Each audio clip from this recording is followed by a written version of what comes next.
तहरीके आदम एतमाद के लिए ऑपोजिशन राब्तों के बाद वजीर आजम भी सरगर्म। तहरीक इंसाफ की सेंट्रल एग्जीक्यूटिव कमेटी का अहम इजलास आज होगा।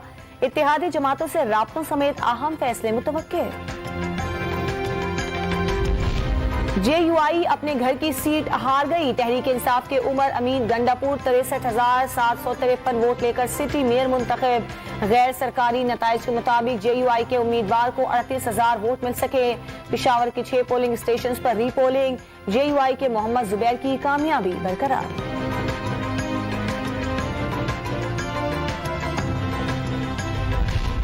डेरा इस्माइल खान ने मौलाना को जवाब दे दिया। लाहौर छोड़ें, अपने घर पहुंचे। विफाकी वजीर इत्तलात फवाद चौधरी जीत पर नाजा।